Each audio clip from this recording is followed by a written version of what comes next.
And another big story we're following. We are 3 days away from the 4th of July holiday, and 71 million Americans are expected to travel. This week, gas prices in Northeast Ohio jumped more than 22 cents in parts of our area. Yeah, not what you like to see, and that's putting much of Northeast Ohio at prices that are really higher than the national average. Lindsay Buckingham joins us live from Lakewood with some ways you can save, Lindsay, and the reason behind this price jump.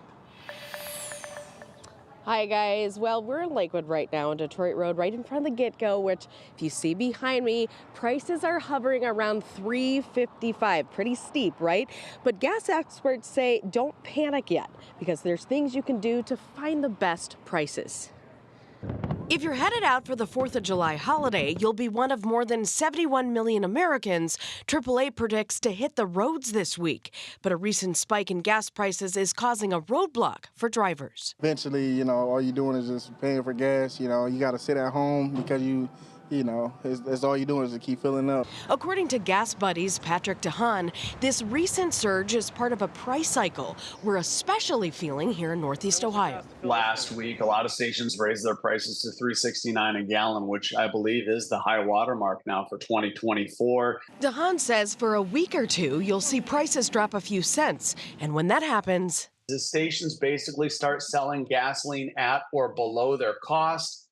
That's when one station will raise their prices back to where they should have been the entire time. I definitely think there's things we could be doing from a government standpoint to help bring the prices down. DeHaan says the spike has to do with relations overseas. And part of that is due to increased attacks between Israel and Hezbollah. So oil prices have been going up partially because of those attacks. We also have to contend with OPEC, who met a few weeks ago to extend oil production cuts into next year. But there are things you can do to avoid the pain at the pump. Because when I get to a half a tank, I use the GasBuddy app. I look for where the cheaper prices are. Are they right where I am? Are they 60 miles down the road? I start to kind of formulate a plan where to fill up based on the lower prices. Then for those on the road a little bit longer, you really can increase your fuel efficiency by trying to draw back just a couple of miles an hour. You'd be impressed how much more fuel efficient you could be at 65 or 70 rather than those that go 75 to 80. Meantime, for those who are staying put,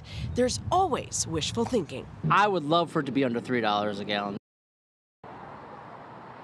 Well, another way to find the cheap gas prices, head to WKYC.com. We have a complete list showing you all the best prices across Northeast Ohio. Now, coming up at 5:30, Matt, we'll hear from an expert about when he predicts those prices will come down again. Okay, yeah, looking forward to that, especially with all those drivers expected to be on the roads this week. Lindsay, thanks.